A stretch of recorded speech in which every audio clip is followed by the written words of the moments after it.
తెలంగాణపై ప్రధాని మోదీ విషయం చెబుతున్నారు. తెలంగాణకు బీజేపీ ప్రభుత్వం దమ్మడి ఇచ్చింది లేదు, వెరసి రాష్ట్రానికి కోట్ల రూపాయలు ఇచ్చామని కమలనాథులు డబ్బా కొట్టుకుంటున్నారు.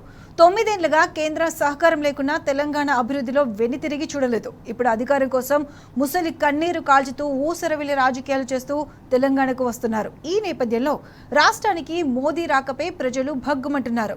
తెలంగాణకు ఏమిచ్చారని వస్తున్నారని నిలదీస్తున్నారు.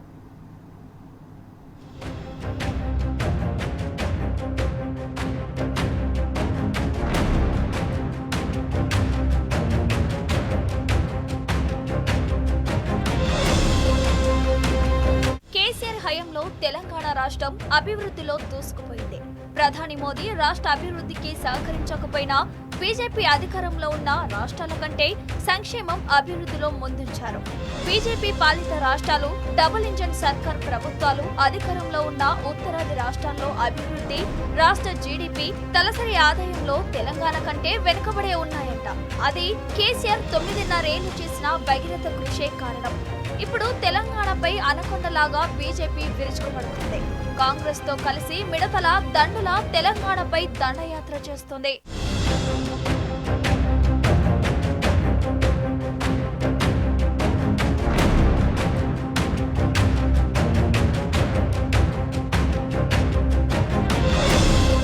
తెలంగాణలో అధికారం కోసం సర్వశక్తులు వండుతుంది. ఢిల్లీ నుంచి గల్లీ వరకు నేతలు అధికారం దాహంతో ఊగిపోతున్నారు.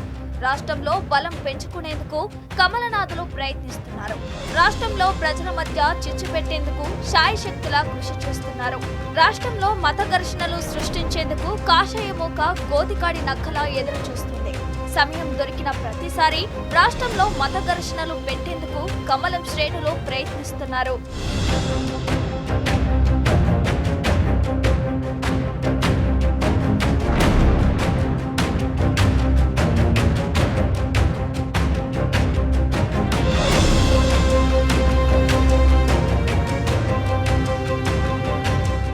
రాష్ట్రంలో 9.5 ఏళ్లలో అభివృద్ధిలో దూసుకుపోయింది. సంక్షేమ పథకాలు అమలు చేయడంలో బీఆర్ఎస్ ప్రభుత్వం వెనుతిరిగి చూడలేదు. కేసీఆర్ నాయకత్వం ప్రభుత్వం ముందు చూపుతో రాష్ట్రంలో సంబంధ వర్గాల సమ్మిళిత సమీకృత అభివృద్ధి జరిగింది.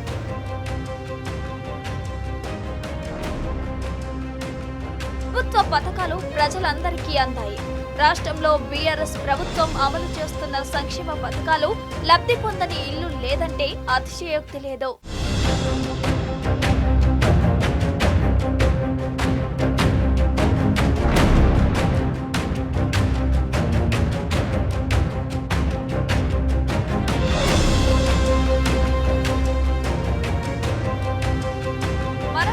తెలంగాణపై ప్రధాని మోదీ మొదటి నుంచి విషం చిమ్ముతూనే ఉన్నారు. తెలంగాణ ప్రత్యేక రాష్ట్రం ఏర్పాటును వ్యతిరేకించారు. ఓట్ల రాజకీయం కోసం తెలంగాణ ప్రజల ఆత్మ గౌరవాన్ని దెబ్బతీసేలా మాట్లాడారు. ఇంకా మాట్లాడుతూనే ఉన్నారు.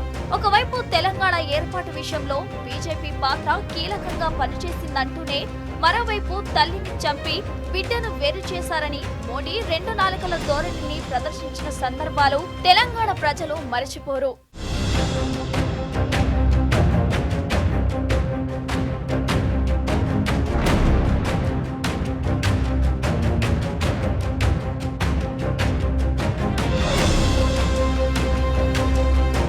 గతంలో తెలంగాణ పర్యటనకు వచ్చిన ప్రధాని మోదీ రాష్ట్ర ప్రజలను అవమానించేలా మాట్లాడారు. తెలంగాణకు రావడానికి ముందే ఢిల్లీలో ఉండగానే తెలంగాణ కోసం కొట్లాడిన 4 కోట్ల ప్రజల ఆత్మ గౌరవాన్ని దెబ్బతీసేలా ట్విట్టర్లో విమర్శలు చేశారు. దేశ ప్రధాని హోదాలో రాష్ట్రంలో అధికారిక పర్యటనకు వస్తూ నాటి రాష్ట్ర ప్రభుత్వంపై అసత్య ఆరోపణలు చేస్తూ బీజేపీ తన దుర్నీతిని బయటపెట్టుకుంది. అంతేకాదు, ప్రభుత్వం కార్యక్రమాల్లో పాల్గొనడానికి వస్తూ నాటి బీఆర్ఎస్ ప్రభుత్వంపై ఆరోపణలు చేస్తూ ప్రధాని ఫెడరల్ స్ఫూర్తిని తుంగలో తొక్కారు.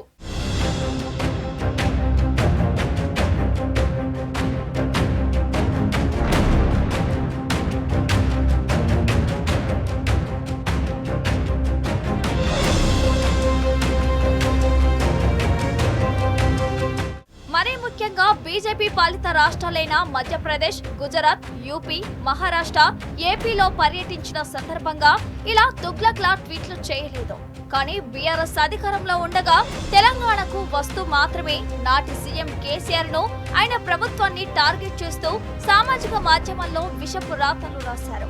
గతంలో కేసీఆర్ ప్రభుత్వంపై సోషల్ మీడియాలో చిల్లర రాతలు రాసిన ప్రధాని ఇవాళ అధికారంలో ఉన్న కాంగ్రెస్ పై చిన్న మాట కూడా తూలడం లేదు, చిన్న విమర్శ కూడా చేయడం లేదు. ఎందుకంటే రాష్ట్రంలో ఉంది కాంగ్రెస్ బీజేపీ ప్రభుత్వం కాబట్టి, ముఖ్యమంత్రి మోదీ ఏజెంట్ కాబట్టి, రేవంత్ పై విమర్శలు చేస్తే భవిష్యత్తులో బీజేపీ నష్టం కాబట్టి.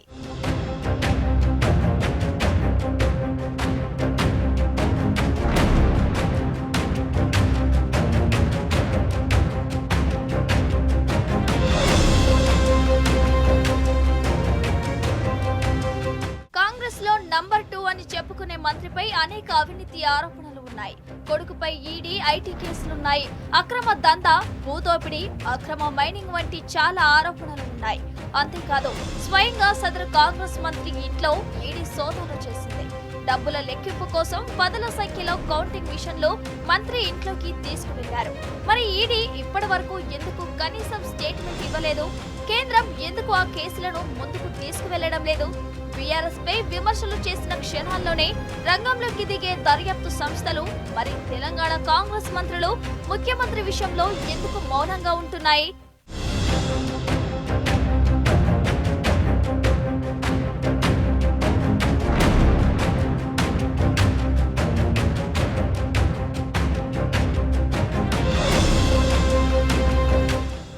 పదే డబుల్ ఇంజన్ సర్కార్ గురించి మాట్లాడే బీజేపీకి, మోదీకి యూపీలో ప్రజల ఆకలి కేకలు కనిపించడం లేదా?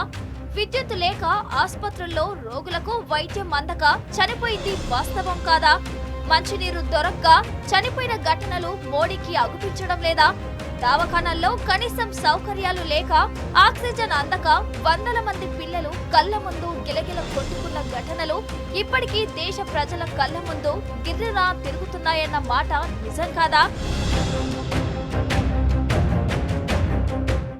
కానీ ఒక్కటి మాత్రం నిజం, తెలంగాణ ప్రజలకు బీజేపీ చేసింది ఏమీ లేకపోవడంతో రాష్ట్ర ప్రజలు కమలం పార్టీని నమ్మడం లేదు. 12 ఏళ్లుగా మోదీ నుంచి అమిత్ షా, నడ్డా వంటి ఉద్దండులు ఎందరూ వచ్చినా ఫలితం శూన్యం. అటు బీజేపీ అనుబంధ సంఘాలు, బీజేపీ మాతృ సంస్థ అయిన ఆర్ఎస్ఎస్ ఎన్ని కుటిల ప్రయత్నాలు చేసినా రాష్ట్రంలో బీజేపీకి దిక్కు లేదు. ఇతర పార్టీల నుంచి నాయకులను అద్దెకు తెచ్చుకున్న వారి వల్ల బీజేపీ మరింత దిగజారిపోయింది తప్ప ప్రజల్లోకి వెళ్లలేదు. అంతేకాదు తెలంగాణలో బీజేపీ మత రాజకీయాలకు ఆస్కారం లేదని ప్రతిసారి రాష్ట్ర ప్రజలు నిరూపిస్తూనే ఉన్నారు. ఆయన కమలం మూకకు కనిపించడం లేదు, ఆ నేతల చెవులకు వినిపించడం లేదు.